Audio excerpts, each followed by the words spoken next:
บอสไปสอบได้ไหมด้วยการดูว่าจะทำไหมเนี่ย ผสมให้เจ้าเส้นด้วยลองดูไม่ดูแต่ที่จะใช้การฝึก เอางั้นคุณอาทิตย์หน้าหนูมาเรียนแล้วนะ ที่ไม่เคยใช้เลย เราดูยูทูบ Does anybody object to being videoed?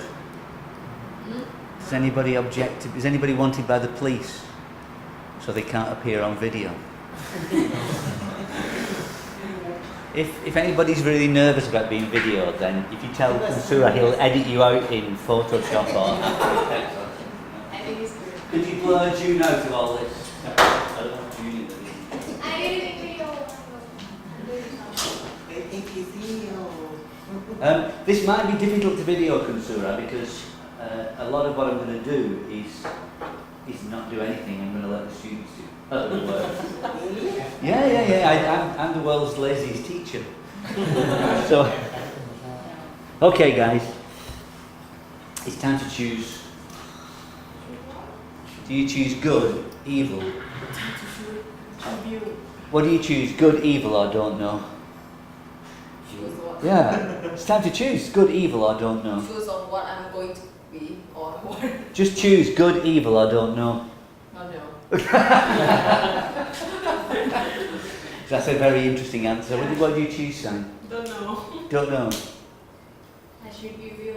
You choose evil. Oh, well, fantastic. At least you got some honesty. But okay, guys. Look,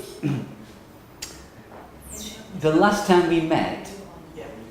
was Long about. time ago. It was a long time ago, wasn't it? So I don't know whether you can remember what we did. I can't.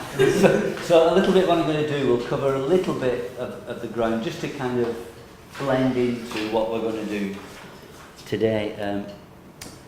This is research methodology, in case you've forgotten. So this is research methodology. And today I want to look at something that tends not to be discussed in research methodology classes. So research methodology classes, if you check online, for syllabus, they tend to have the same kind of syllabus where they tell you how to do this, how to do this, how to do this, what this means, what this is, and that's all very useful, and you'll do that later in the class. But one of the things that research methodology classes tend not to do is to explore why you would do it in the first place. So why you would research something in the first place. And I think that's really important for you guys, to understand and make choices based on something other than I want to do a project or my Ajahn told me to do a project. So today I want to talk about what you might call the background to your research project or project. And that means looking at something which I call positions, perspectives or politics, and the reason is because I don't know, I can never decide which of those words is the better to describe what it is. So today we're going to look at the relationship between a kind of politics with a small p, your politics, whether you choose good, evil or don't know, and its relationship to your research. Yeah. So we got two don't knows and one evil. No one chose good in this class.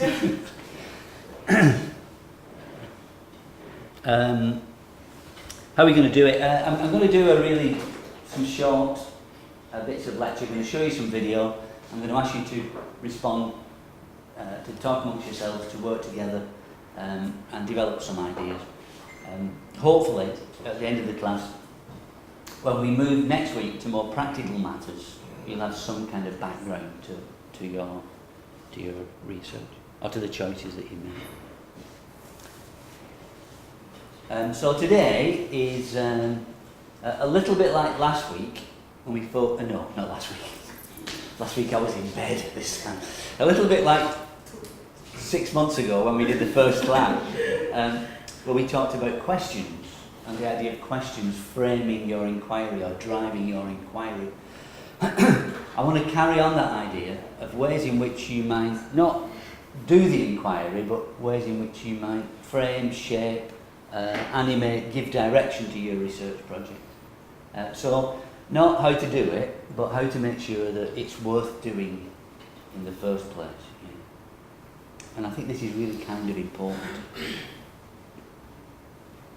So if we go back a little bit, if you remember, however many weeks or months ago it was, we talked about the kind of fundamental criteria for your research project.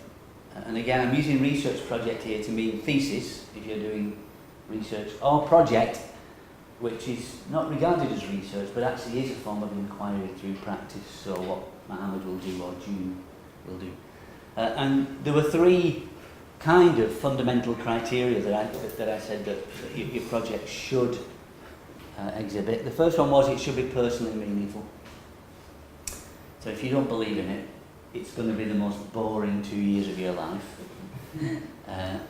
If you don't believe in it, you're going to do it badly. If you don't believe in it, it's going to be like about 80% of academic research that's carried out, which is it's meaningless. So if you don't believe in it, then don't do it. Second thing was that it has to be relevant. So even if it's personally meaningful, but not of interest to anybody else, it's equally useless if it's not personally meaningful. So it's got to be, your research has got to resonate with, or chime with, or connect with other people. It's got to be about something that other people are interested in. Yeah. So today I want to explore that a little bit more and a little bit deeper. So last week we talked about the kind of questions you might ask.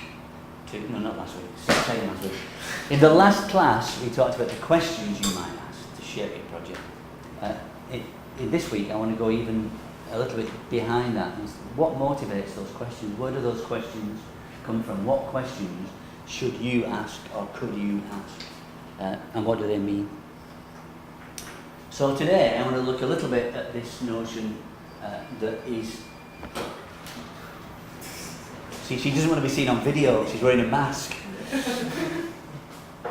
Good morning. I'm secretly smiling. It's okay. You're secretly smiling? Yeah, right. Again, this tends not to be discussed so often within research methodology classes, particularly within natural science or engineering or computer science backgrounds. And it's about you and where you fit into the research. So really the question today is, do you matter in your research project?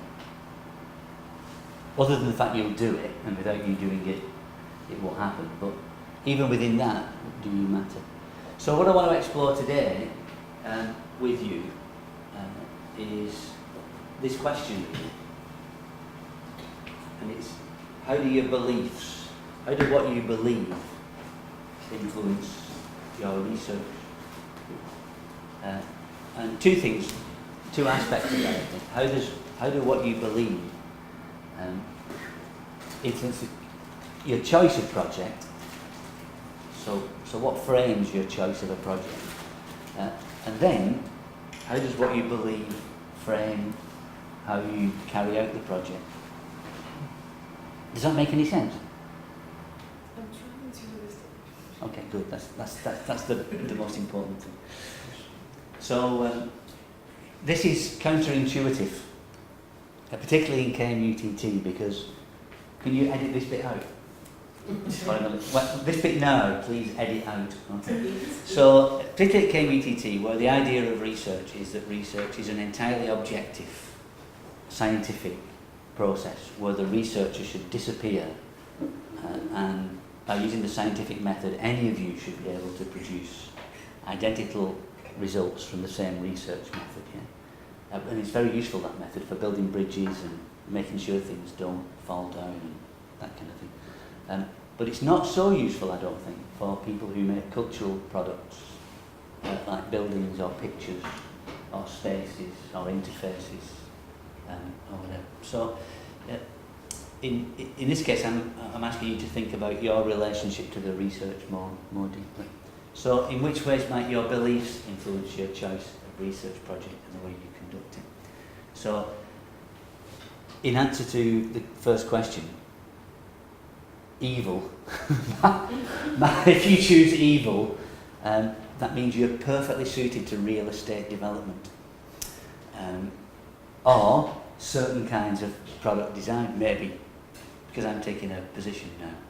If you choose good, you might choose not to do certain kinds of projects like real estate development or certain things like that. If you choose don't know, then you're making a choice which is really the same as evil, but that's another matter. Okay, so in which ways might your project, in which ways might your beliefs influence your choice of project? So there's a question there, which is, what do you believe?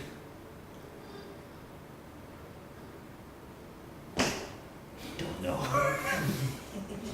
So what do you believe in, and which beliefs that you have about the world do you think might be relevant to your project? What do you believe, Sam? And which of your beliefs about the world do you think are relevant to your research? For sustainable. Alana? For sustainable. Excuse me, are you enrolled as a student here? Come and sit with us then. Come on, John.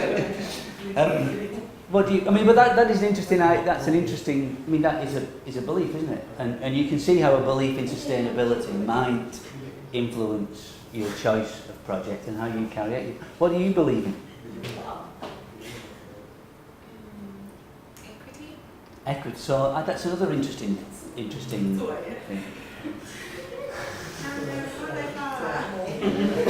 She would not have chosen evil. She would have chosen something else. I was thinking, so I would say like she believes in love, something like that. ตอนแรกก็คิดไงแต่ว่ามันก็ไม่ดี Your romantic life has become very important in this class at the moment. So tell me a little bit more about what you mean by equity. In the architectural terms, it would refers to like sense of like rights of accessibility. Something like that. So rights and accessibility. So those are beliefs. Those are no one. Did anyone tell you to believe that? Somehow, yeah. Not directly. Not directly. So, but the things that you feel strongly about, yeah, or you think are important. Yeah. What about you, Mohammed? What do you believe? change Change. Oi. That's good.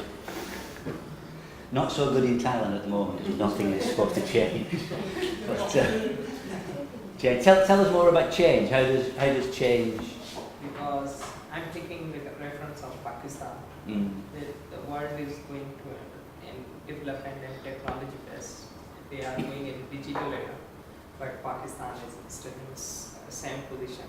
So I'm thinking in that context that we will need to go with the world's thought, and we need to be changed and come up with their status and get. Okay, so equity, change, love. Love's a good one, isn't it? Just a bit too general to. June. He has the question. He has the เฮ้ย answer. ลองหน่อยเทส I didn't ask him. I asked you. Hello. June, what do you believe in? เขาถามมึงก่อน June, I believe in brown. you believe in brown? No, maybe like passion. Passion, okay. Yes. That's interesting. So the same sign then, but with a... What about... Our camera answer or the same as the first question. Don't know. No, I think it's a different answer. It's don't know yet. It's actually quite a difficult question, isn't it? It's a bit... I don't know. It feels a bit kind of like someone's asking you something they shouldn't ask you, really. Hello. So it feels a bit personal. doesn't it? Hello. Yeah? Is it too personal?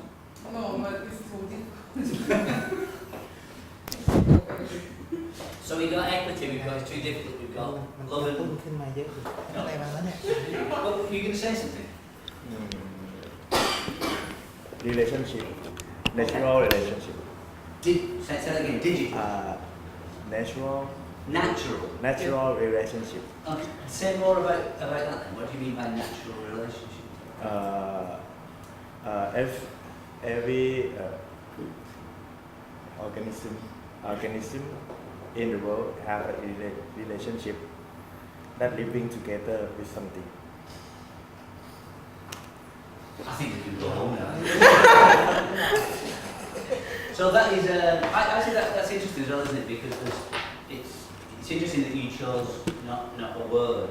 I mean, words are very powerful, but you chose to express it almost like a philosophical position. Yeah. So you pass. So it's interesting, isn't it? So that does suggest a kind of worldview, a way of thinking about the world, a way of understanding the world. So I suppose after what you believe,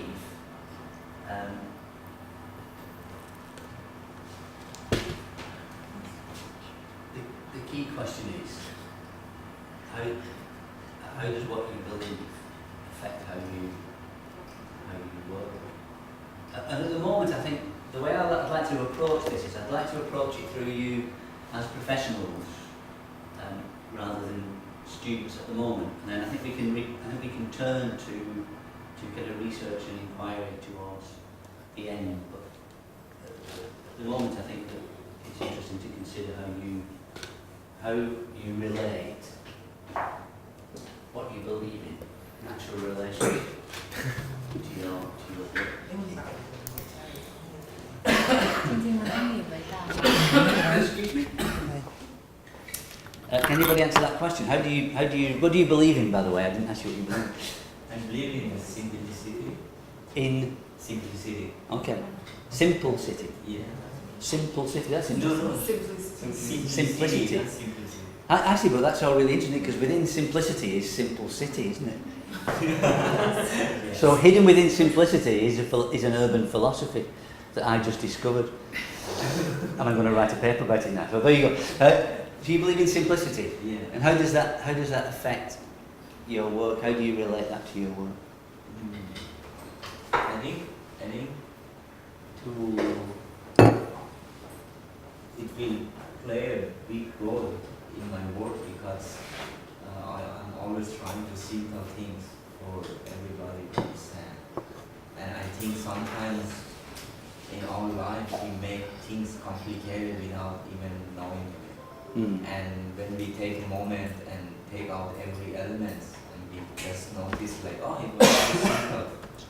It was simpler than we think. So I think today's life make our minds so busy that we can't see the simple things and we just like carry on without noticing it. Mm-hmm. And do you find it easy to apply that to your work, or? I know It's not.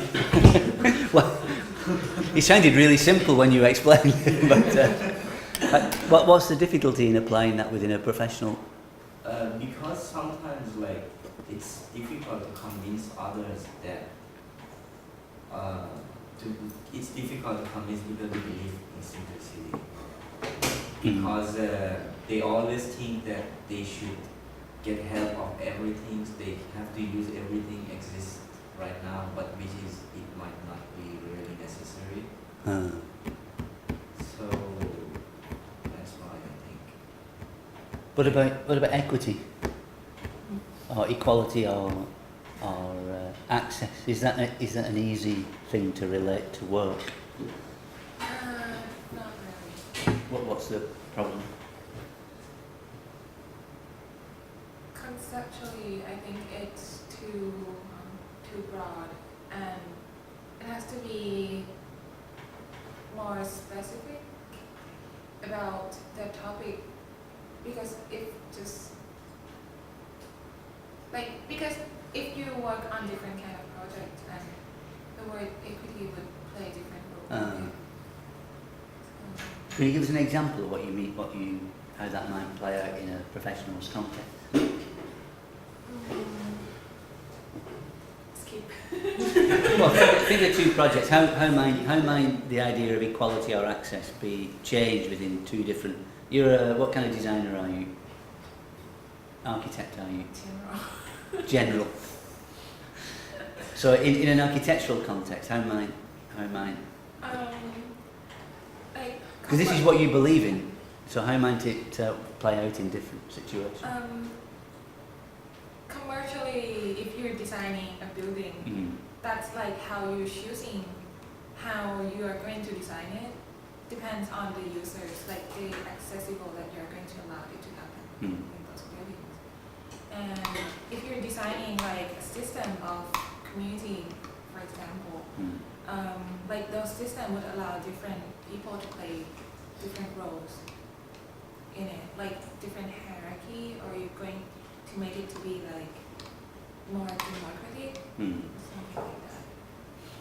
So all those users will have different rights to approach to those projects, like playing different roles with it. So within certain kinds of commercial project, users have no rights. It's true, isn't it? I mean, it is interesting, isn't it? But I think one of the things I think you want to, or I want you to think about or explore today, is this notion of the relationship your belief system has, what matters to you in the world and about the world, and how that relates to your professional reality and your reality as people who will be doing research. And it's absolutely clear that there is often conflict within and between, generally speaking, design in inverted commas, architecture, interior, graphics, industrial design, whatever, urban design. There's often a conflict between your belief systems and the realities of the project work. So, for example, if you were working on the BTS system and you were interested in accessibility, and you realised that the BTS system is not accessible to large numbers of people because of disability, then immediately your politics come into, again, politics with a small p, come into conflict with a commercial reality or a social reality.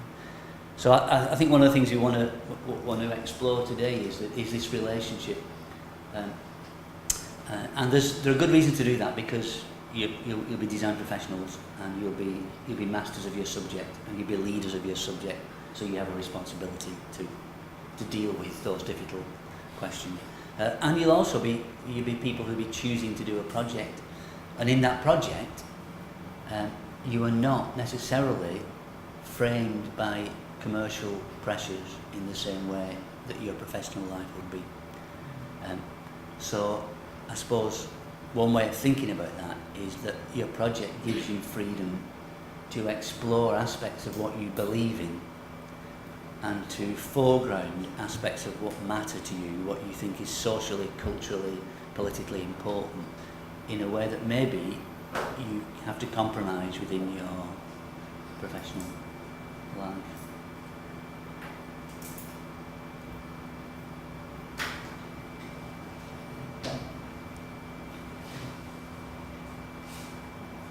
So this is, anybody know Laszlo Moholy-Nagy? Laszlo Moholy-Nagy, you should do. After this class, you go and find out about Laszlo Moholy-Nagy. He's early 20th century to mid 20th century Hungarian, I'm struggling, architect, artist, writer, designer, filmmaker, everything really. But mainly a designer, mainly associated with the curriculum at the Bauhaus, the early design curriculum at the Bauhaus in Weimar, Germany. So a kind of polymath, a theorist of design, but a designer, and a believer in the value and purpose of design. And he famously said, design is not a profession, it's an attitude. What does he mean? Because it is a profession, isn't it? Because he's been deliberately provocative here, isn't it? Because it's a profession, you go to work and you can wear a tie or smart suit and you can get paid and have a certain social status. Oh, you're a designer, how interesting. But he says it's not a profession, it's an attitude. What does he mean? But to me, I think as a designer, you have to live with it, not work for it. You can't push it. It should be within your life. I think. This is my own perspective. So that's why some designers are separate from others, because they live that way. They don't push to create things. So every day they wake up, it's just like it's in their life. Everything is merged, and they usually don't mix it with material things. Like they don't design to get paid. They design because this is the way that they think it should be. It's interesting. What do you think? What does he mean by it's an attitude? So the idea that there's you know, if you're an accountant, when you finish work, do you carry on being an accountant? And if you're so what you seem to be suggesting is that if you're a designer, when you finish work, you don't finish being a designer. But what do you think? What does he mean by attitude? Well, actually, he said earlier, I think it's just the same as mine. But for me, every designer is unique, and they have their own ways of expressing their beliefs and their projects. So, unlike in other professions, we follow specific routine and daily projects, like you said earlier, an accountant. So, but like counting numbers and like that. And like if you're a designer, you can transform and mix every medium that you produce. So it's like an attitude that sometimes you could be happy and sad, and or maybe a mix of both. So that's interesting. What does he mean by attitude, Sally? What does he mean attitude? Do you agree? Because actually, you know, you can disagree. You can say no, it's a job. I really don't care. That's good. Let's move on. No. In which way do you agree? Tell us what you think he means by that. I think the design attitude means that the designer can create something that unique for each designer. But profession is something like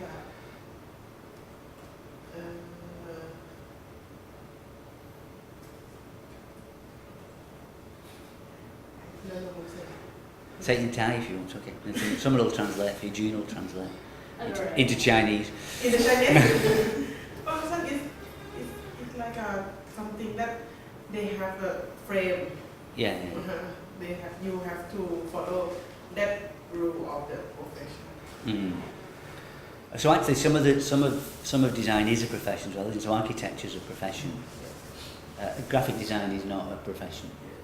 So a profession, in the true sense of the word, a profession means that you have a certain role, social role that's granted by the state normally. So doctors, architects have a license that's given to them to say that they are fit to practice as architects. Graphic designers like Mohammed and I, we don't have a license, which is why there are so many failed architects who are doing our job, really, isn't it? Anybody can do it.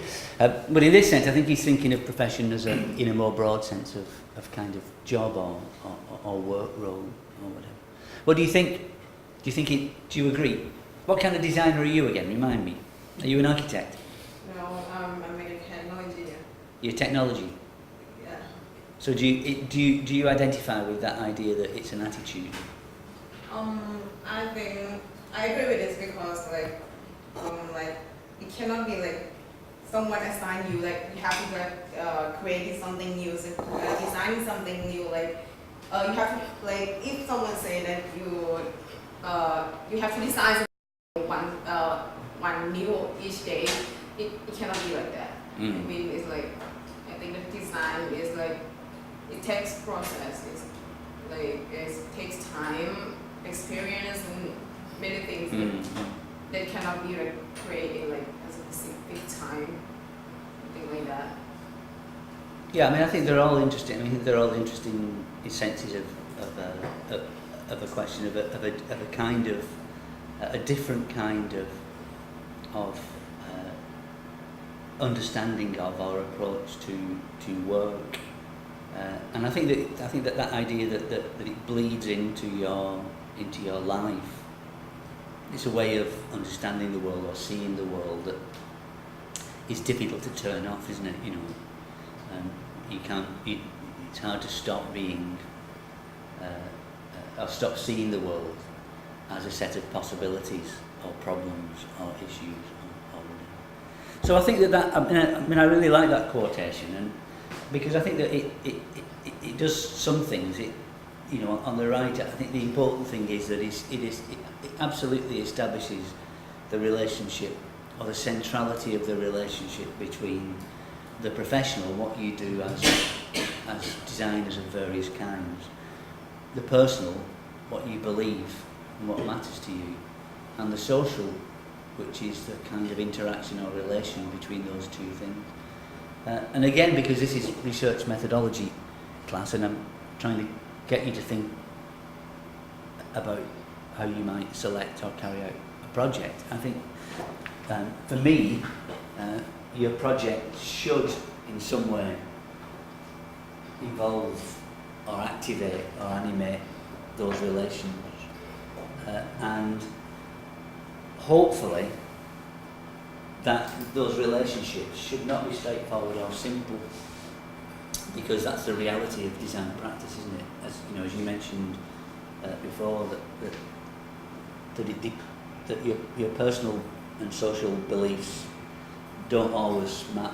You know, you're very lucky if your personal and social beliefs you can carry out without thinking about it every project that you do. There's often conflict, and in fact, what designers tend to do is to deal with and explore and trade off these relationships. So most design projects, any interesting design project, and for you guys, any interesting research project should be complex in these relationships. If it's really straightforward, it's not worth doing, or it's not really research, it's just kind of practice. So I think it's an important thing because it suggests very strongly that what you believe in matters, and it's a license for you to say, in my research project, this is what I believe, this is what I want to explore.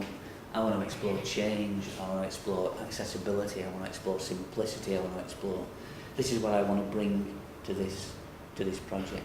And even if your project is not an artistic project or an experimental project, but is a scientific or technological project, then simplicity and equity and change, all those things still matter, even if it appears on the outside it's an engineering project, it's a software project. No, these things matter.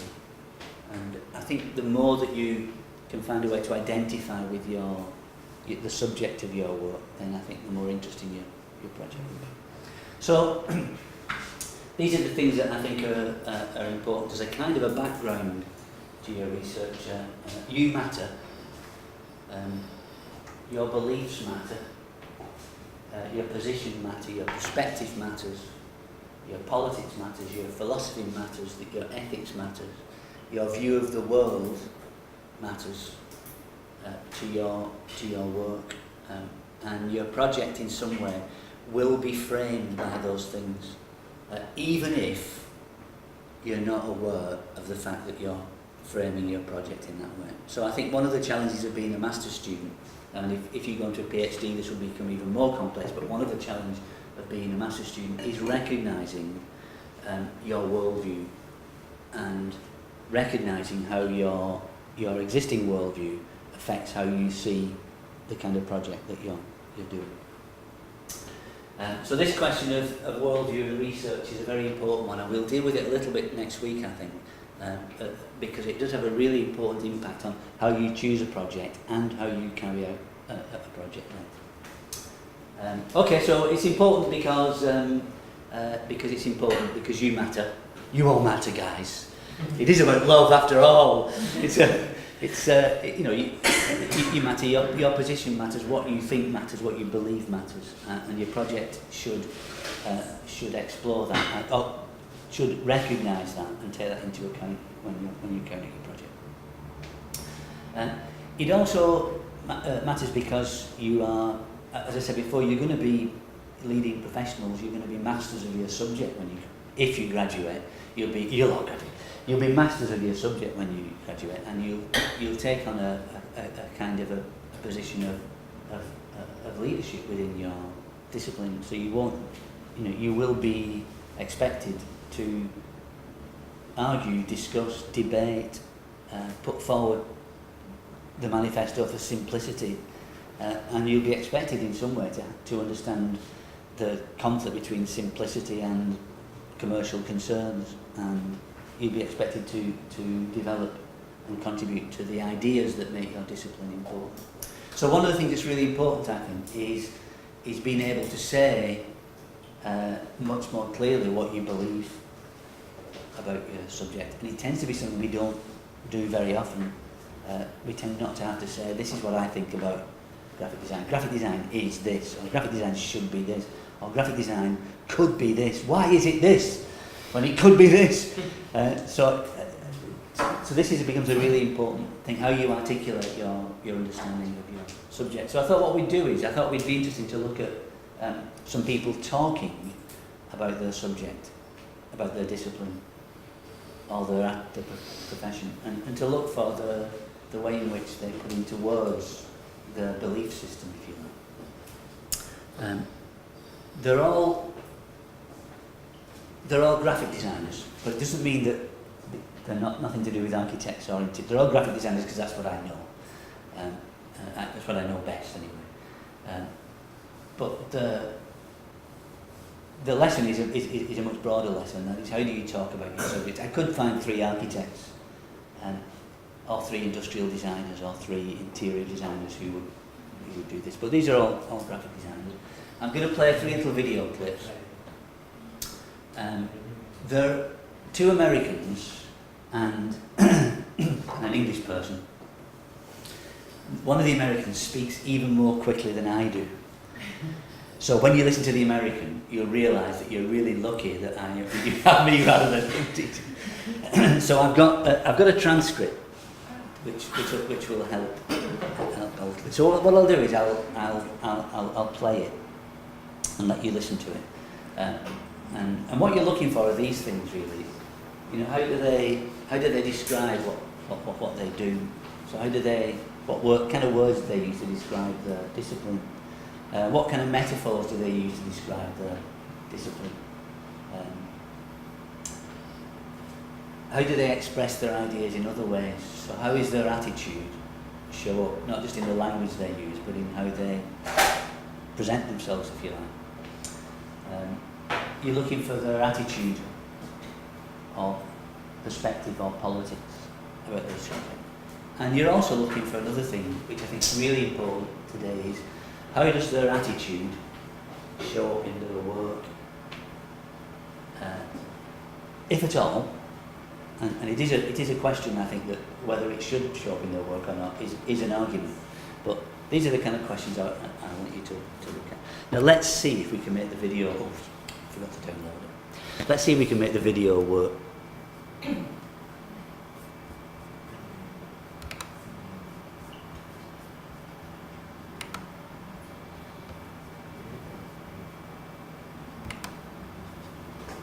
No, we can't, I forgot. 1 second.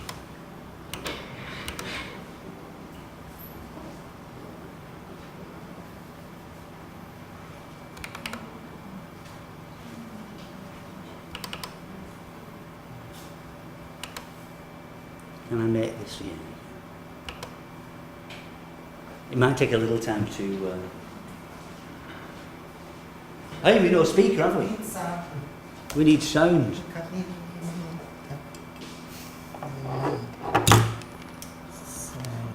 It's good having a fake student. It helps. This or this? Not sure.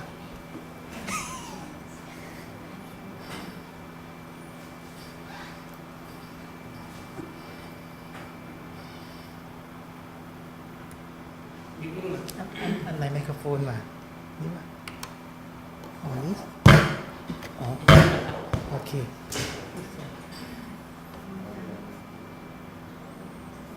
Actually, guys, if you give me 2 seconds, I might just download this rather than let it run from here. I think it'll be better. I think your volume is mute. It's mute. นี่ไหนอ่ะ On the มัน chat. มีที่เราข้างล่าง Yes, you Nia. can- No, the other side. The one on right. Got you.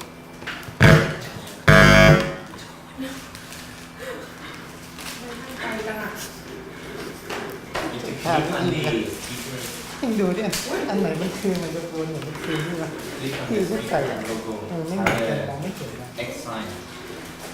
อันไหน ของอันนี้ I don't understand alien technology. ถูกไหม ไม่ไอ อันนี้อ่ะอุ้ย มันเป็นหูฟังนะอันนี้ป่ะหูฟังเนี่ย ใช่ค่ะลำโพงมันจะดัง อันนี้มันก็ดังเมื่อกี้คุยกันเลยงง I'm going to copy it onto the desktop anyway, because it's going to be a bit of a disaster if not.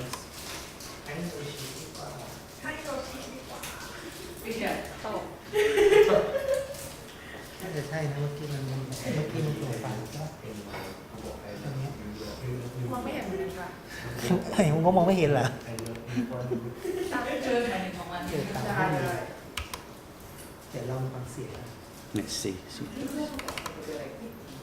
ถึงลาย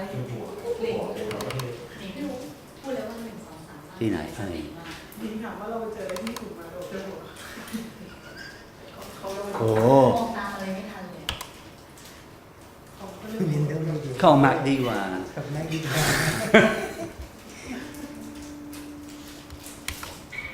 Right. Yang. เป็นแค่ที่แบบเดียว นี่can volume this web แต่นี่ That's full.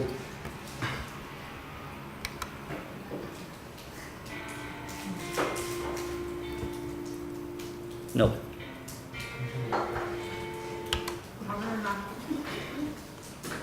Have we got any computer scientists in the room? ว่าอันนี้วะ เดมิตี What took you so long Yeah, absolutely. ถูกอันเปล่าอันใหม่ที่เอา เพลงกัน My. อ๋ออันนี้ this one Right. And I've got 4 people trying to turn the we need bring an alien next time.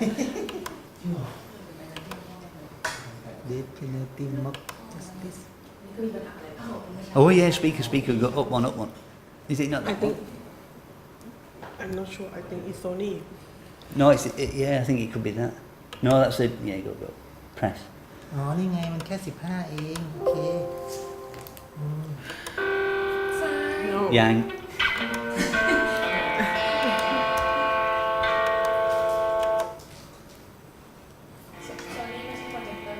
โซนี่คือโปรเจคเตอร์ ใช่ไหมวะ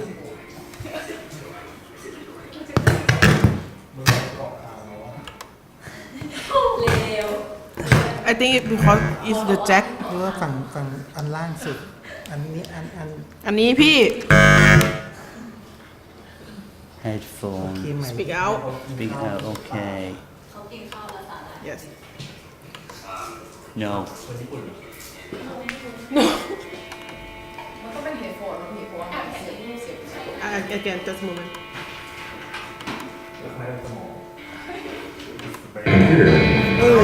Like it's not as interesting. ตัววิดีโอมันไม่ดัง เอาใหม่ วิดีโอมันไม่ดัง Thank you, Sai. Definitely gets A for this class. I'm not sure what to give you. Maybe C. I give you one. Oh yeah, you get A as well. Then you get A. why It's very easy to get A in this class. Okay. Can you remember what we're doing? Yeah, so we're looking at this guy and how he talks about his work as a kind of indicator or register of attitude and ways of thinking about attitude.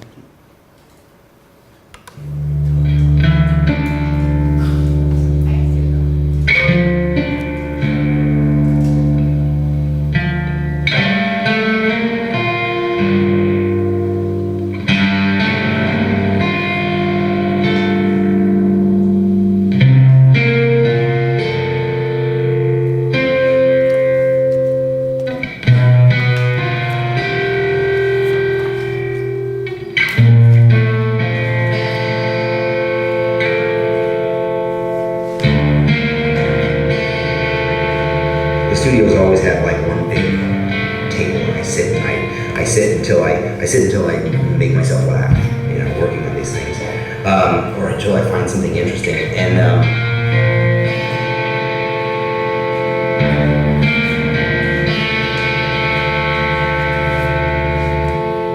you know, you sit in front of a computer and type, and it's not as interesting. So I always I get, you know, I mean, especially with students, I kind of boast. I said, you know, give me a piece of black paper and a pair of scissors, and I'll kick your ass. I like that. I like the immediacy of it.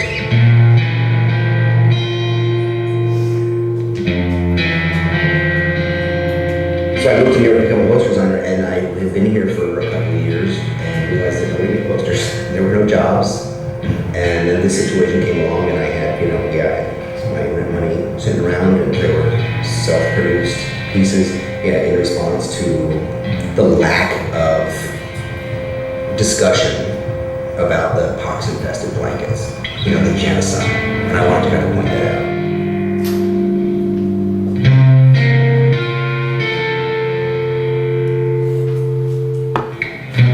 This stuff comes from, you know, being, you know, pissed off and I'm going to do it my way and I have an opinion and all that. But what it really comes from is the fact that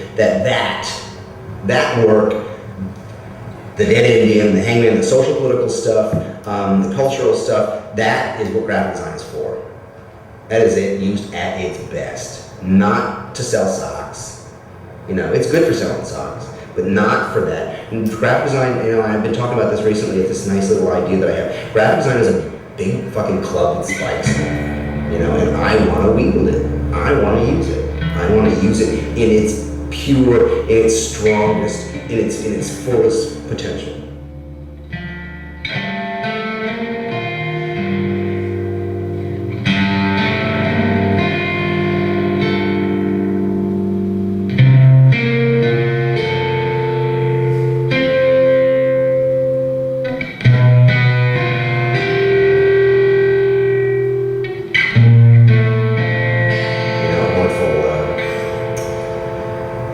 Bit from On the Road, where he says, and everybody said, ah. You know, the Mad Ones, that bit. The Mad Ones are for me, you know, and everyone sits back and goes, ah. That's what I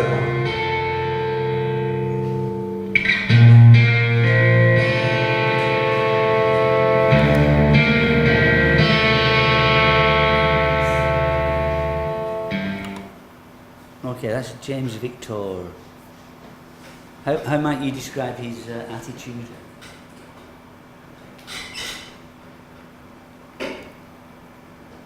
What's his attitude towards his subject? What's his perspective on his subject?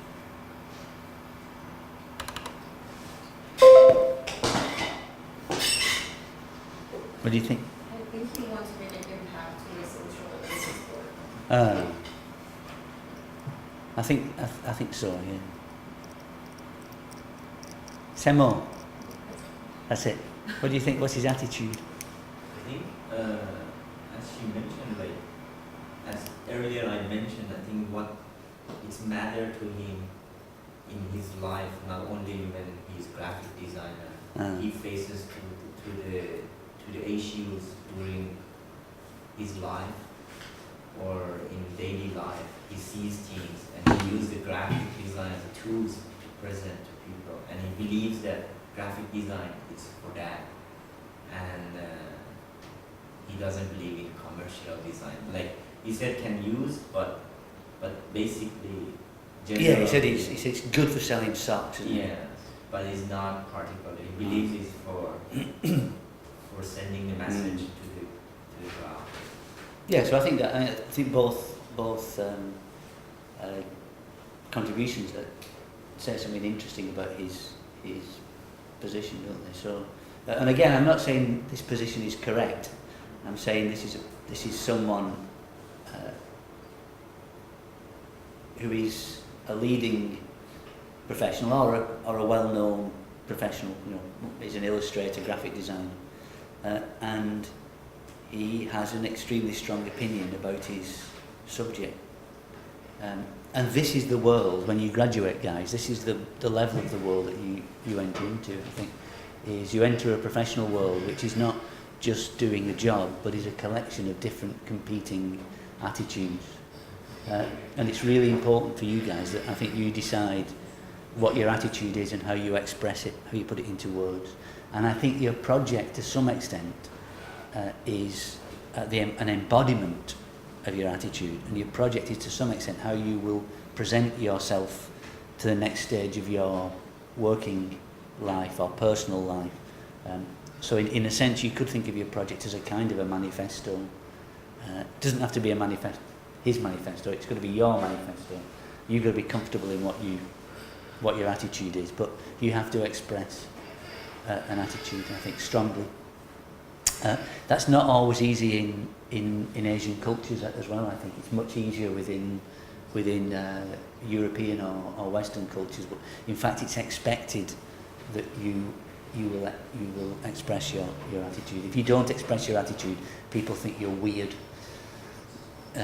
or people don't value you. But I think even within a Thai culture where it's not necessarily as respected to express your attitude, having an attitude is still just as important, and finding ways within culturally to navigate, whether it's Thailand or Pakistan or whatever, it's still really important that as a professional you have an attitude. Does he have a strong attitude?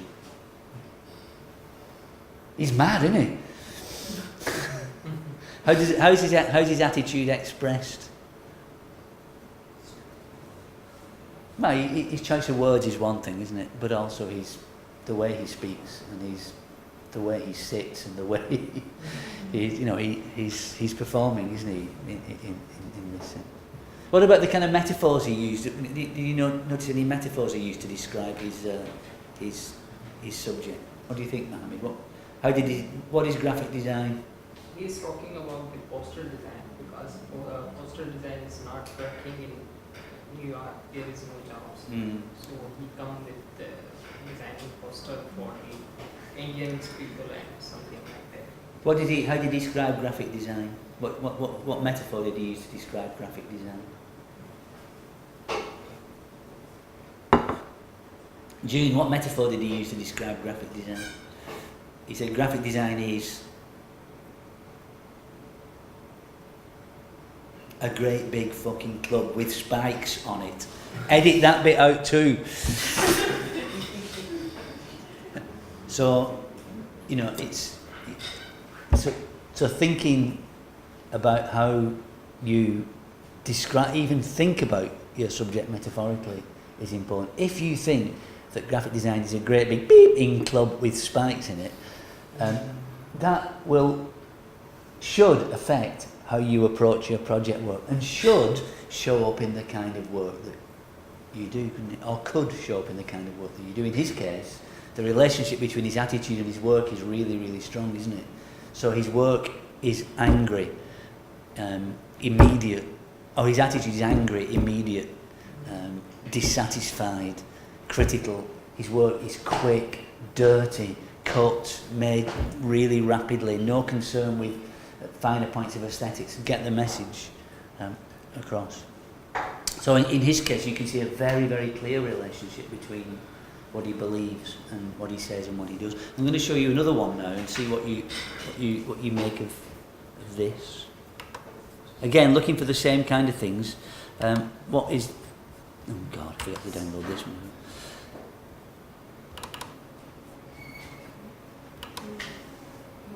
Download.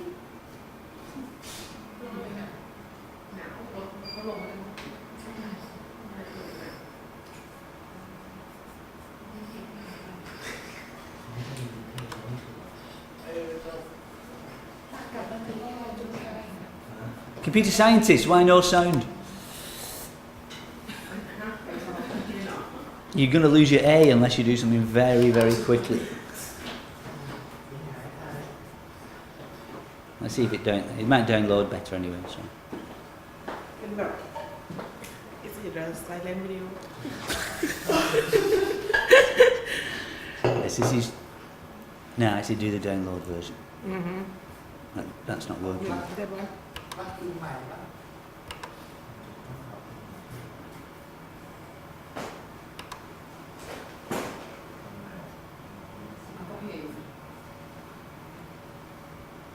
Ooh. imagine her attitude. So, hey, let's try and find it online then, Yes. quickly.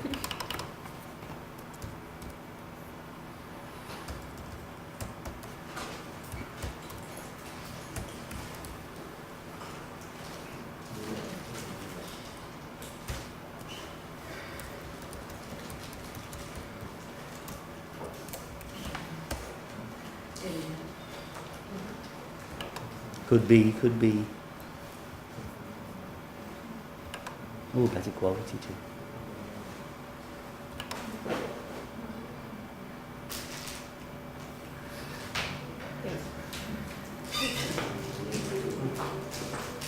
Okay, so again, it's another more or less graphic. Everyone hungry? More or less graphic designer, very different kind of understanding or attitude, and you're looking for the same things really. I'm Maura Myerscough and I run Studio Myerscough, and I'm a designer. I would never classify really myself as an artist. You know, I definitely like solving things. I'm very, inside me is a designer. I love information and I love interpreting that information. My mother is embroideress, and my father was a musician. And I was brought up in Holloway actually, in a family where we always were making, and even though my dad was, the one thing I knew I didn't want to be was a classical musician, because I just thought that life was just not what I wanted. And when I used to see my mum draw, she'd draw a plant in the evening or draw something, I used to think, oh, my mum would have something physical at the end of it. I know this is terribly naive, and my dad would practice his instruments, and that would be it, but my mum had this drawing, and I think I always liked the idea of making and having things at the end of it. I went to foundation at St Martin's, and they tended to sort of slightly, if you had, I designed the school badge or something, you know, if you had shown some sort of slight form of a design discipline, then they slightly moved you in that direction. And then when I was at the Royal College, I went to see the David de Hockney exhibition, Paints the Stage, at the Haywood. And I just really wanted to do stage sets, and it was that thing about, I didn't want to design a programme cover. I want to understand the subjects that I work on and also interpret them. My favourite thing is to be in the studio and to do work and not to be out at meetings. I don't mind meetings, but I'm not a great meeting person. I really just like working. This room is about making. It doesn't have any computers in it or presenting. So usually it's very blank in here at the moment. But these walls, if we do a presentation, we often leave them up. That is a remnant of an image over there that we did a big presentation to for 30-year anniversary for coexistence.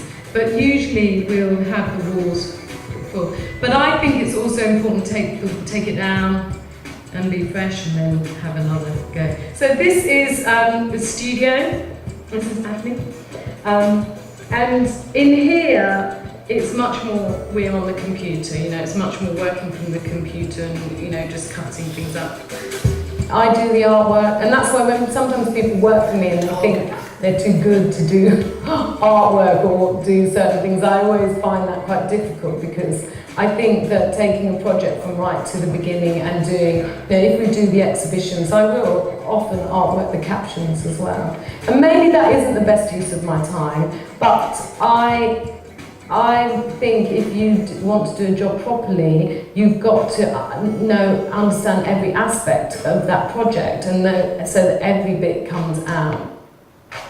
AHMM were approached to pitch for the Barbican, and it was an architectural wayfinding project. And I was brought in very early on in that project and worked with them from the very, very beginning. So I would understand all their architectural changes that they were thinking about making, and we would discuss them. Collaboration doesn't remove individuality. There still is a thing with graphic designers that people think, oh, you are the person who does the captions, and you've got to stay in that little place over there. Because if you start suggesting over here, and then I just think, you know, I don't want to do that, I'm too old. I don't want to spend 9 months doing some captions, it doesn't interesting. But I think when people do captions well, it's worth them spending 9 months doing it. But I just love getting really involved in a project and people allowing me to, you know, and then you get the best out of me. Sometimes we have a lot of exhibitions to do, and sometimes we do signage, and sometimes print, less print these days. So if I use this year, for example, I'm working on a big gallery in India. We did a branding scheme for a development in Ghana. We're working on an exhibition in Birmingham, Matthew Bolton. So this is our working model for the Matthew Bolton exhibition, and we build the whole thing to scale. And it's really to actually explain to myself and also then to all the people involved how you move through the space. And I always feel that this is the easiest way to get it across. I quite like now. Okay, I think that's enough of Maura. What do you think? What's her attitude? What's her attitude to her profession? What do you think?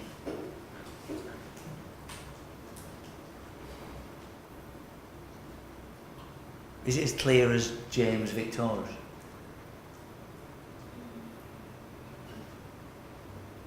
Yes or no? Good, evil, or don't know? Good. God, someone chose good. What do you think? It's not as clear, is it? But does she have an attitude, do you think? Does she express her attitude?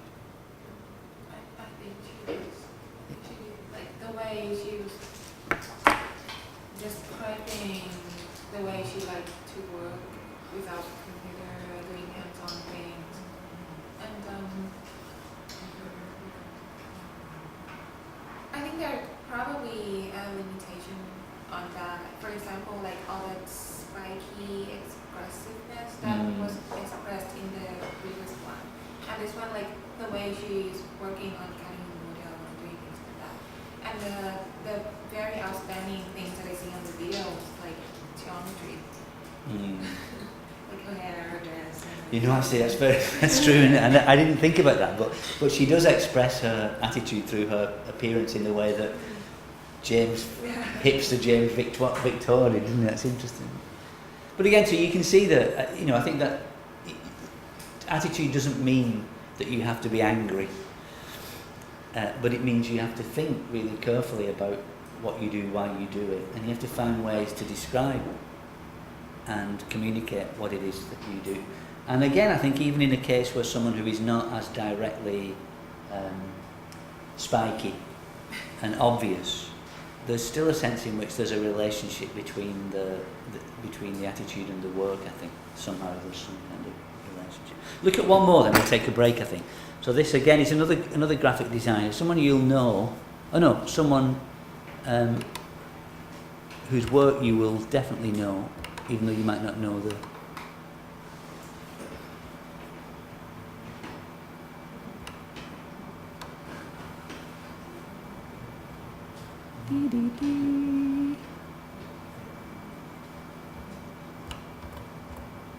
Oh, I can't do that, can I? Ugh.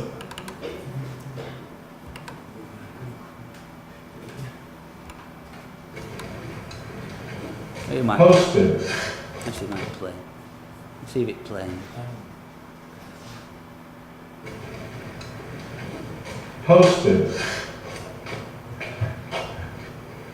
I think there must be about 200,000 or 300,000 posters here. Yes. Where am I going with design? That's a hard question, because none of us has really the ability to understand our path until it's over. I've always believed that the life of a designer is a life that is very much between two sensibilities, that of the businessman and that of the artist. And everybody kind of has a sense of where they fit in that spectrum. And if you feel close to the life of an artist that has a relationship to the role of art and culture, which is essentially a benign role, my belief is that if you like Mozart and I like Mozart, we already have something in common. So the likelihood of our killing each other has been diminished. That art performs this pacifying function in culture, and that its practitioners create commonalities, they create things to gather about. I was quote a guy named Lewis Hyde who wrote about primitive cultures where there's an exchange of gifts that cannot be kept but have to be passed on. And the passing on of gifts is a device to prevent people from killing one another because they all become part of a single experience. And his leap of imagination occurs when he says, and this is what artists do in culture. Artists provide that gift to the culture so that people have something in common. And I think for all of us who identify with the role of artists in history, have that intuition about things and want our work to serve that purpose. Certainly, as much as we want our work to sell product, although not everybody feels the same way about it.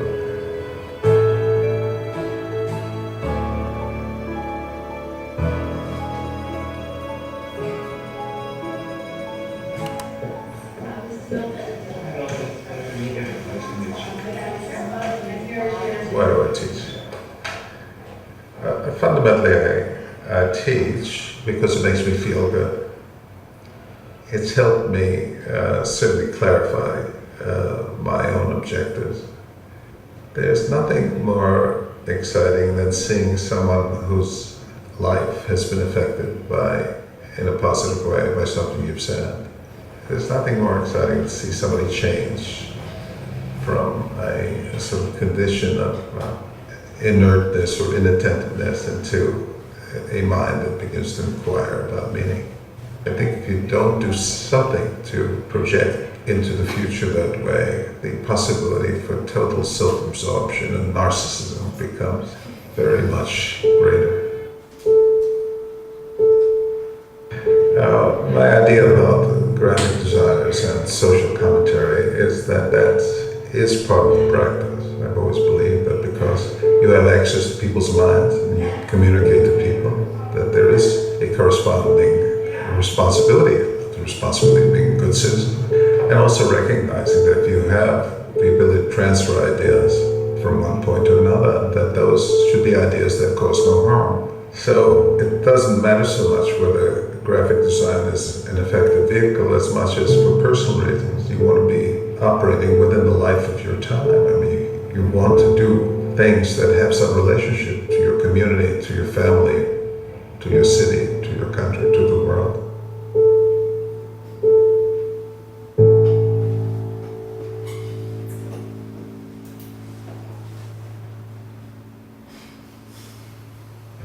I think the most interesting thing that one can say about one's later life is that if you can sustain your interest in what you're doing, you're an extremely fortunate person.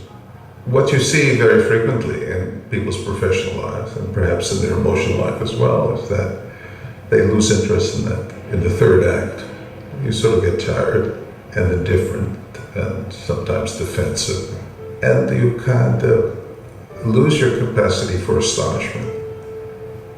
And that's a great loss, because the world is a very astonishing place. So I think what I feel fortunate about is that I am still astonished, that things still amaze me. And I think that that's a great benefit of being in the arts, where the possibility for learning never disappears, where you basically have to admit you never learn it.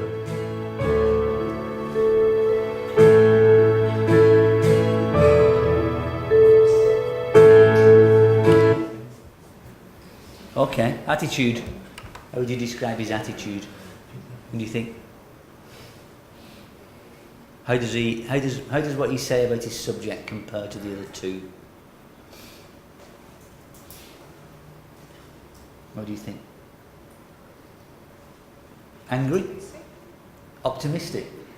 I think that's fair. I think that's rather. Yeah, I think so. I think he's interesting for really old, 84 or something, and still to be optimistic.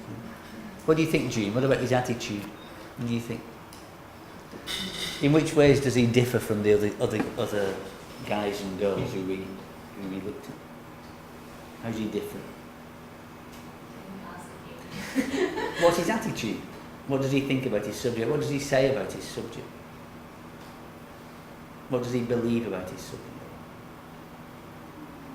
What does he say his subject is for? What does he say graphic design is for?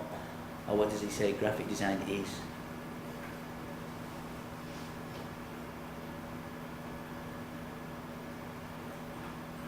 This week? Today? Anybody? What's graphic design according to him? What do you think? I think if you're a graphic designer, you have this responsibility to impart or transform an idea or a message. And basically, like, you should own your interests, like what he said earlier, that the others sometimes lose their interest as they go by with the project. Yeah, I think that's I think you've got to the heart of what he's saying, isn't it? I mean, I think what he's saying is that your attitude matters. I agree with him about compromise conversation to aim to something. Yeah, but I think they're both really interesting points, even though one of them is by someone not enrolled. But I think so. I think that he's a very different character, isn't he? So look, particularly if you think about the three people, they're all in exactly the same profession, and they have very different approaches to their work, and they have very different ways of describing their work. So for one of them, the subject is a club with spikes. For another one, the subject is a gift. Graphic design is a gift. For Morag, actually, I stopped a bit too soon. She says graphic design is a game that we play, and we play with things. So each of them have a very different perspective on the subject, but they have a perspective, they have an attitude, and that attitude informs their work. So I think I'll give you the transcript, and you can have a look, and you can check a little bit more. But I think thinking about, for you guys now, as you start to think about the kind of project you will do and how you will do it, really thinking quite carefully about who you are and how you relate to your subject, what you believe in, and being able to articulate quite clearly what you believe in. You know, what is architecture? Is it a club with spikes? Is it a gift? Is it something else? And being able to say what it is, and recognise for yourselves what you believe your job is for, what responsibility you believe you have socially or culturally, if any, and clarifying that. I think that will help you both to select a meaningful project and frame it, and then start to think about the kind of work that it might become. So we'll take a break now. But your task, I think the really important thing, guys, is that you can say what you think your subject is for. Yeah, and the three positions we saw there, same subject, very different ways of thinking about it. I'm not going to say which one is correct because they're all different perspectives. I know which one I believe in, but that's a different matter. So what do you believe about your subject? What do you believe your subject is for? And in choosing a project, can you choose a project that enables you to explore what you think your discipline should be about? And that's a way to make it personally meaningful and relevant. Take a break. I'm tired now. Okay, when you come back, guys, I'm going to do a really short kind of overview, which attempts to put this in a more kind of theoretical context, or a little more theoretical. You need to go. Goodbye.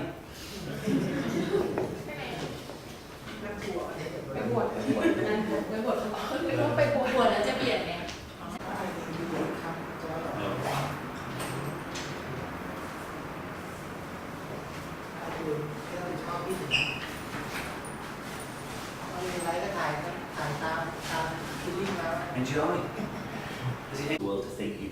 Are you In 2050 word. Yeah. No, only 5,000 words. I'm just kidding. No, I mean just like a paragraph or a sentence. You know, James Victor used to say everything in one sentence. Graphic design is a great big effing club. The other guy said graphic design is a gift. So try and write what your attitude is towards your subject, and I think you can be. You should feel free to be Miss Worldly. No, seriously, because you're right in a way that that what you believe when it encounters professional reality is often disappointing. Because often many people that I know who are our designers are no longer designers because they'd rather make coffee now or print things or do something else, because it is really hard to make your what you believe function within a contemporary economy. So write a sentence or two sentences that just express what you think your subject is for and your relationship to your subject. And I hope you can see that it's not just wasting time, that it's got some use, because if you think of each of these things, they almost suggest a particular direction for a project, or they almost suggest a particular subject that could be interesting for a project. So there's a sense in which I think that articulating what you're interested in, what you believe in now, can really help you not to choose a rubbish project or a project that you lose interest in. So you should have sort of science passion and deep love for your project. Okay, so if you can take those again. Okay, if you sit down, but I'll just have a quickly run through some stuff with you. จริงมันก็ตกยากเลย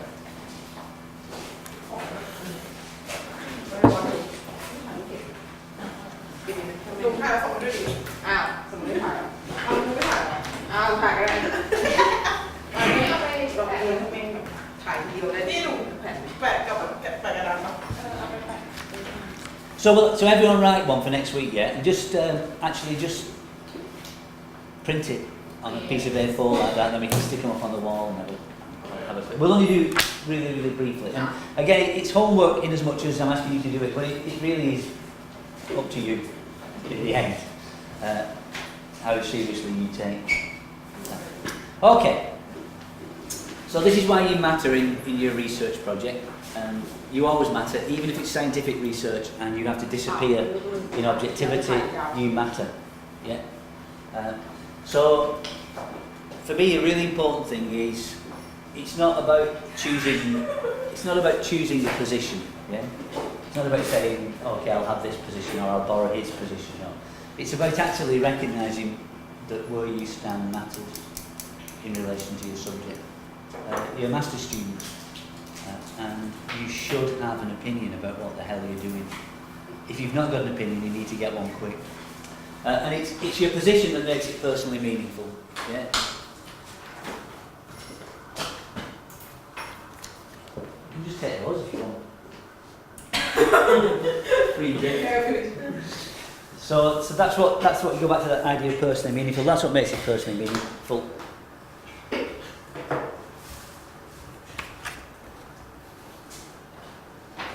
Something horrible has happened.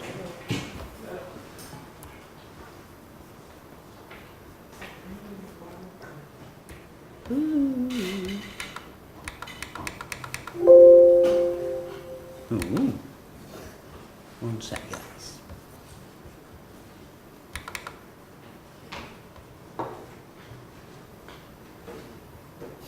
See if we can make it work again.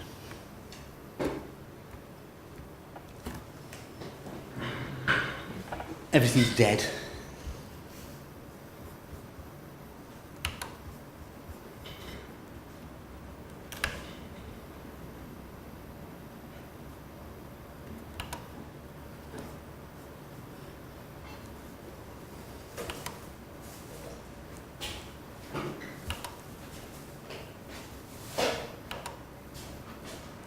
Yeah, so I suppose the logic of that initial question should become clear, is that you have to choose You have to choose good or evil. Don't know is not is not an option. You have to make a choice. And evil can be good and good can be evil. It's, as long as you believe in it, then that's all that matters.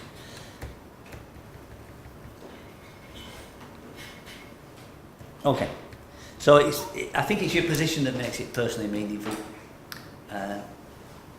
And recognising your position in relation to your project is really important. Even if there's no direct relationship, who you are and what you believe in will matter to how you carry out your research.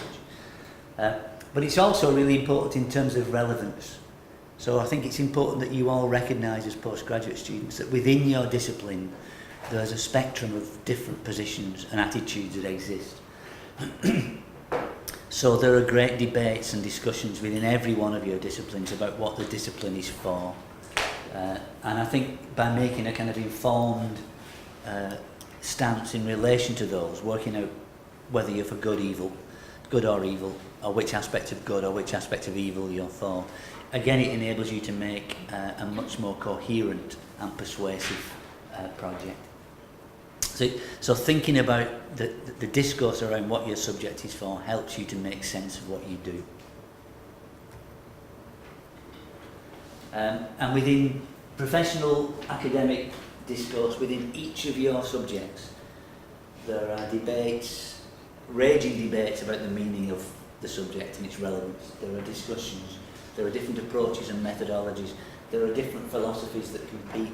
There are competing and clashing theories, there are concepts that arise and fall apart, and you need, as master's students, to become aware of those. It's not just about you actually, it's about your attitude as it sits in the discourse that exists within your subjects. So what do you know about the current debates in your subject? How do you know? Where do you find out? Again, I don't think you can do a research project at this level unless you position yourself within the debates within the discipline.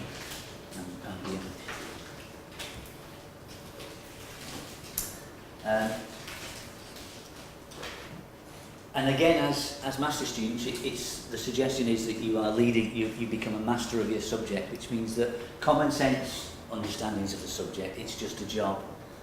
It just makes things nice, or it sells stuff, which is an ideology, is not sufficient. Yeah. Being neutral is not sufficient as a master's student. You don't know, you have to choose good or evil, always.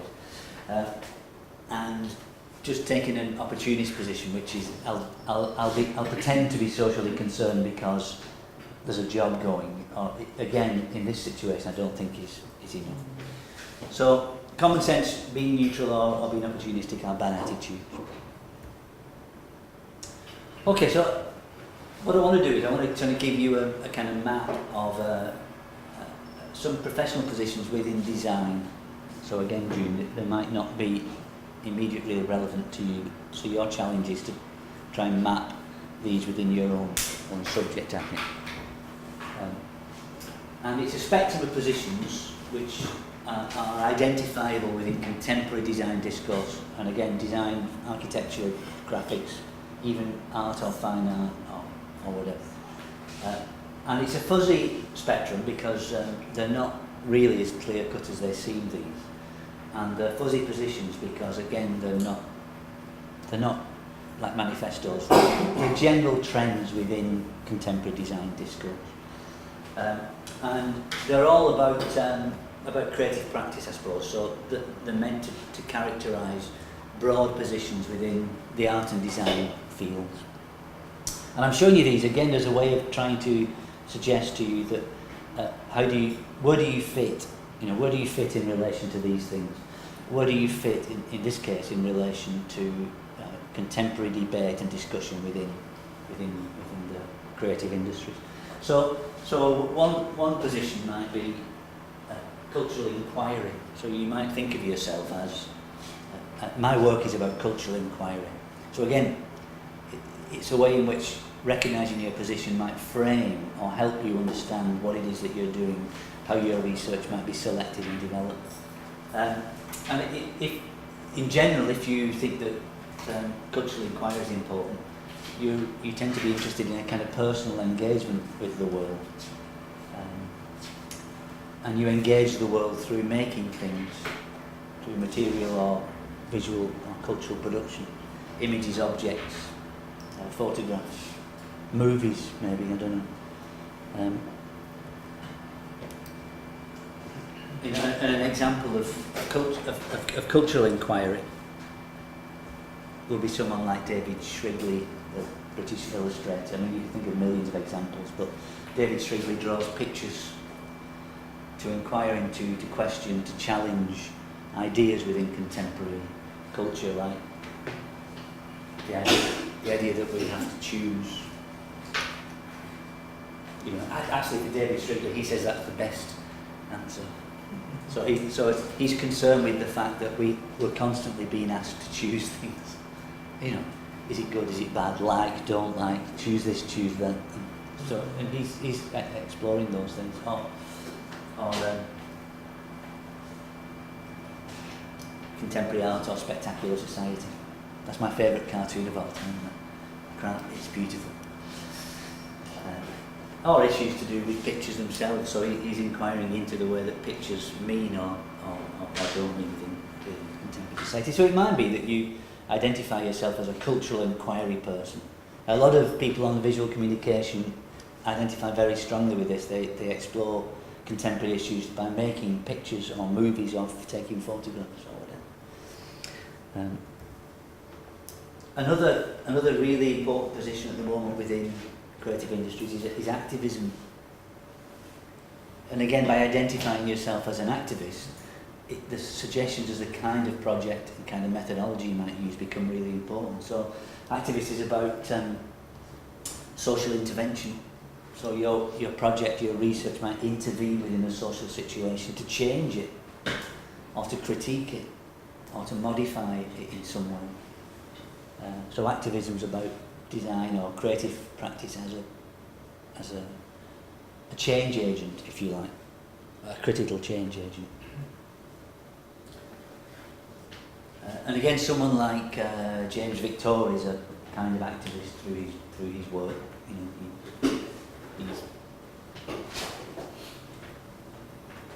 he did a lot of work pasted onto what anti-Disney work, anti-Disneyfication of the world work. A lot of work around racial justice in America, so raising questions and forcing people to think. And work that's even about the profession. Like he campaigns very strongly that you have to have an opinion about stuff. So activism, and again, you can think of your own examples of this within your own subjects, where graphics or industrial design or architecture takes on an activist perspective. Another really important trend or orientation within contemporary design discourse, which you should be aware of and maybe identify with, is social innovation.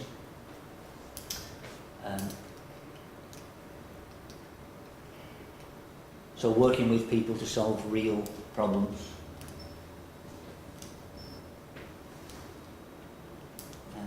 Loads of examples of this. I think you've done this kind of work already, haven't you? Where as a designer, your concern is intervening to change the way that things are organised, or to improve in some way the way that things are organised. And you can see projects like there's many projects like this which designers choose to reject, at least in part, commercial design, or give part of their time to do pro bono work. This is the Safe Agua project. A group of industrial designers did free work to find ways to invent usable, accessible, cheap access to clean water for communities in South America that had no access to cheap water, no access to clean water. So again, seeing design as an intervention within a social situation in order to promote change, and no real concern for questions of aesthetics or professional standards, but making it work. How can you make it work? Again, another important position that some students have adopted, not many, is criticality. So to adopt a critical position is to think of design not as producing commercial products or making social change happen, but to critique and to speculate about the way that we live. So to ask questions about the way that we live, and to propose or explore alternative ways of thinking about the way that we might live in the future. And it's a very important movement, particularly in Western Europe and North America, that a lot of art and design work explores this kind of critique of contemporary life through the making of things. So you might look at someone like Daniel Weil's work, Jürgen Behrens, sorry, a German furniture designer whose work explores what furniture means. So he makes furniture that raises questions about what furniture is. So questions about the way that furniture might isolate us rather than relate us, or the way that furniture expresses social relations, or the way that furniture embodies kind of conventions of behaviour and patterns of behaviour. The idea that your furniture might be turned into fuel in some way, or the relationship between, what is the relationship between the things we make and the materials from which they're made. So kind of criticality is to raise designers, and designers generally who work in this kind of critical or speculative area are about raising questions rather than making things that are useful. So they're about making pieces of work that provoke thought or questions. Another important issue within contemporary design that's losing some significance now, I think, but is still really important is the question of human-centeredness. So producing things that fit people's needs. And again, you can see kind of crossover between social innovation, even to some extent activism, but there's a very big trend within architecture and industrial design that starts with not with products or things, but with people and what their needs are.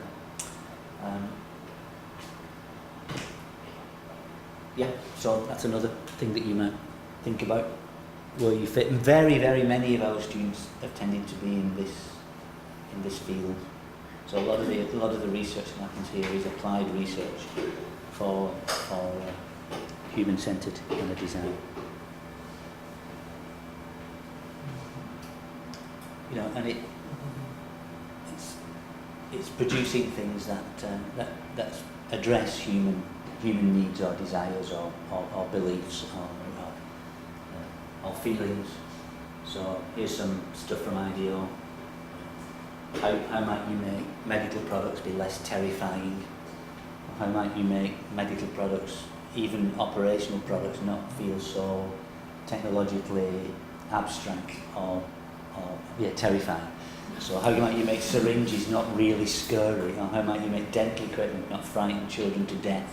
So thinking about human beings in that sense and trying to make the world more human, I suppose. Another thing that, again, that some of our students respond to, and it's dominant within most of the design disciplines, I think the last two are more or less the same, I think, is strategic design, developing strategies for products or systems or services that add value for a client or customer. So commercial design in a broad sense. So the development of product languages. So someone like Philips will not just produce individual products, but whole ranges of products that share a similar kind of graphic or similar kind of design language and express a kind of both a corporate identity and relate to a particular social setting. There tends to be less research actually Adjanto's work tends a lot to be in this area. There's so many of the design management projects tend to be involved in strategic design in some way. Maybe more small scale than Philips, but certainly developing product ranges. And Redec, that's true actually. So Redec deals with this area, and with some of those areas actually already. And then corporate design, which I think tends not to be something that you guys as it tends to be something that you guys as people and professionals will become part of for the large part, but it tends not to be of such interest within a research context, I don't think, because it's really largely about increasing the identity or profitability of private individuals and corporations. That's my attitude to it. It's a waste of time. So it's just, it's the job bit. It's what you do, and it's the bit where your attitude comes most close to its opposite. Really, you must do this job. You must sell cigarettes. You must promote these new weapons. You must brand the new whatever. You must do this. So it's tends to be in this area where kind of professional life happens most readily. So there's a kind of range of things there that so kind of corporate identity or stuff. So this is designed by me. I hate it. So this is my attitude. I hate the banking sector. I hate the financial sector. But I had to design the effing corporate identity for it. So this is the kind of thing where the reality of your attitude meeting corporate life. And the fuzzy, I think it really is important to use these as kind of guides, like where do I fit in the professional world? Where do I want my project to emerge from? Because if you decide that your work is human-centered, or you decide that you're an activist, then immediately you're saying, I'm not alone. My project is not just one person doing a project. There are loads of other people doing activist projects. What are they doing? What can I learn from them? How can I contribute to discourse in this area? If it's human-centeredness, you're not alone. There are loads of other projects. You don't have to start from, you position yourself professionally. But they're fuzzy, they are fuzzy positions because the world is fuzzy. So, you can see someone like James Victor, who wants graphic design is a great big club to bash people, but he does a poster for university, or he'll do a commercial poster because he has to live, because he has to buy the club or pay for the club, so he does it. Or someone like David Strigley, who is most closely associated with fine art or illustration or cultural inquiry, will do animation for a bank. He'll be able to use his skills again to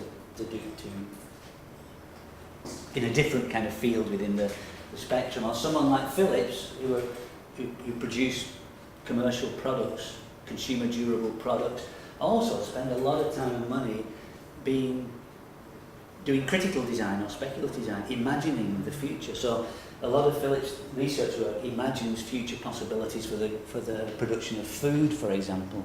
And they have a huge research project around domestic food production, almost like returning to the Middle Ages, where where families would produce the food that they ate. So they're looking at those things as well. So they're a corporate strategic designer, but they engage in criticality. Or even someone like IDEO, who are pretty a human. They regard themselves as human-centered.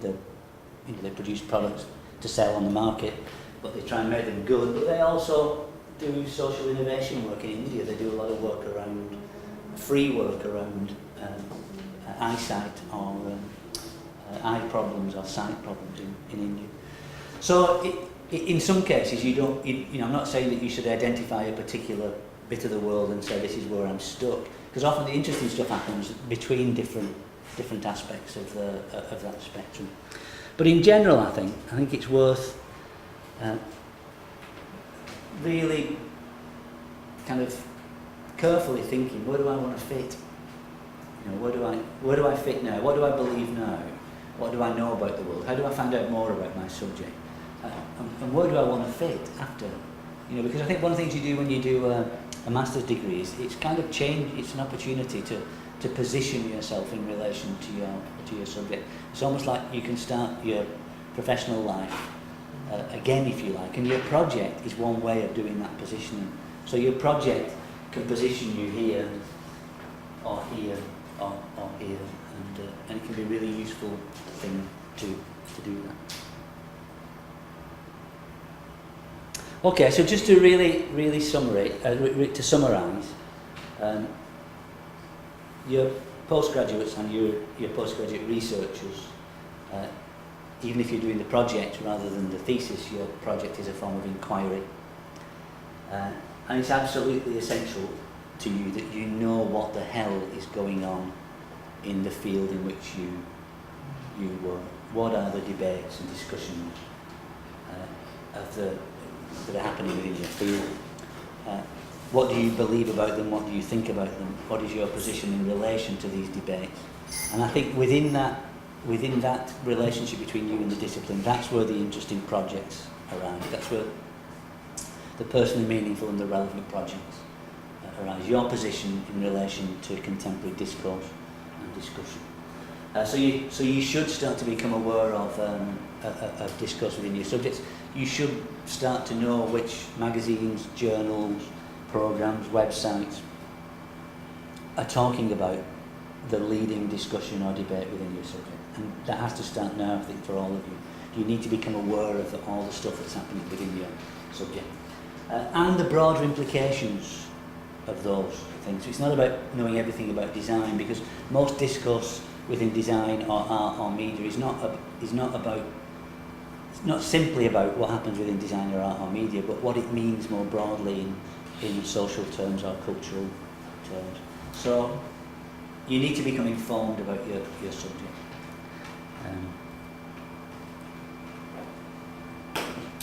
And the reason is that when you leave and you enter the world, you will be leaders in your subject, and you have a responsibility to promote and develop your belief systems and to argue for what you believe is right, ethically right within your subject. And I think your project is an opportunity to illustrate or explore those aspects of your perspective. So lastly, you must, to graduate as a master's student, you must have an attitude. You must have a position. Yeah. I don't care whether it's good or evil, but you must say, I believe in evil, or I believe in good. And this is the bit I believe. Okay, I'll do this next week actually, so I think that's enough. So that's the first bit of this. So your attitude is really important. I'd like you to articulate your position in relation to your subject really simply and straightforwardly. This is what I believe about this is what I believe my discipline is for. This is what I believe it should do. And then next week I'll start by relating that more directly to questions of scholarship and research. Because there is a very strong connection between the two that I think it'd be very useful for you to explore. I think that's it. Is that okay? I've had enough. Yeah? Edit that bit as well. Put this bit in. So thank you guys, it was a really great lecture. I really enjoyed it. You were so active and involved, it was fantastic.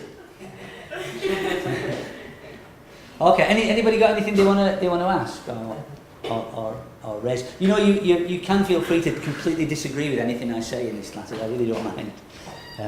What do you think? Anything you want to? For the attitude. Yeah, attitude. Too many T's. Yeah.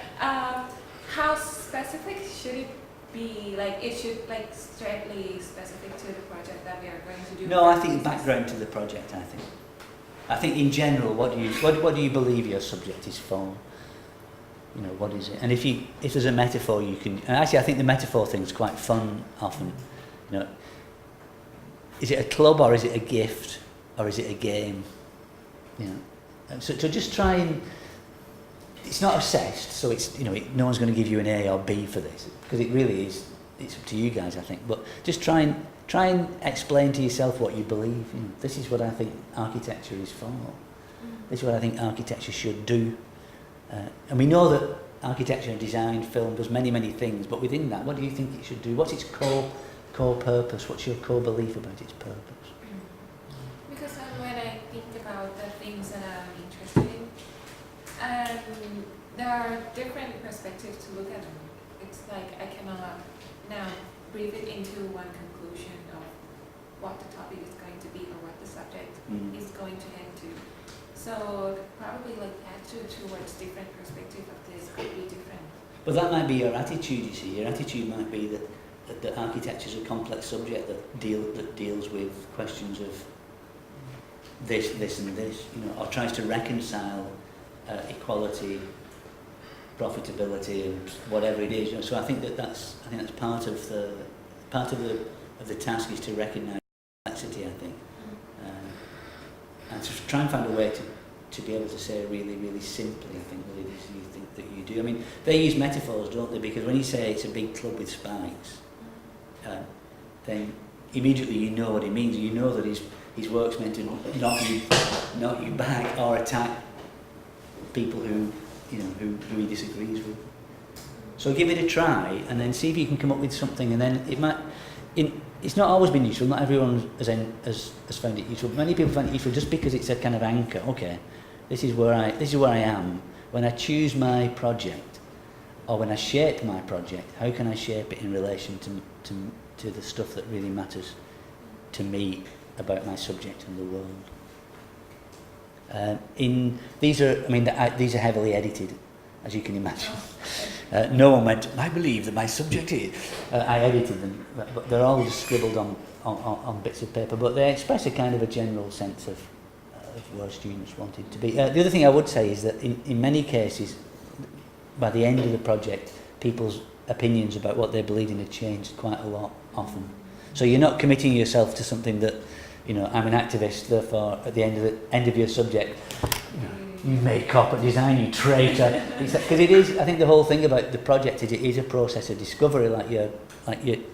The master's degree really is about discovering who you are and where you fit in to your subject and how your subject fits into the world.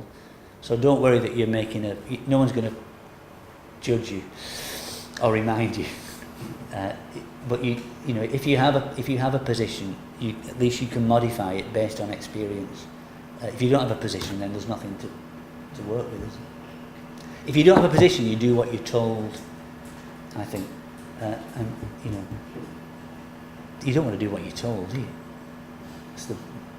No one likes doing what they're told. It's the worst thing in the world, isn't it? You want to.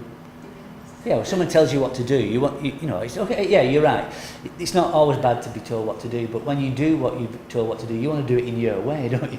Yeah. So it's finding your way, I think. You know, finding a way to be you, even when you're told what to do. How can you be you? How can you express your own belief within that? Okay, guys. Thank you.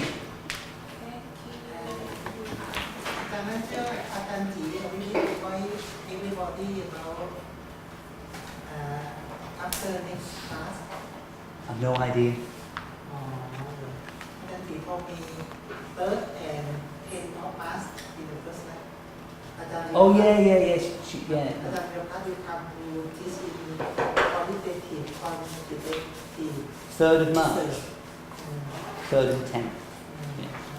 The first, third, 10th, and in April again. So I think on the 3rd of March, I think you'll move from more kind of philosophical things like what is a project, what's it for, how do I fit to it, to much more practical matters. Actually, next week I'll be much more practical in the second part of the lecture, and I'll give you some practical tools for thinking about what is my project, or what could my project be. Okay, guys, thank you.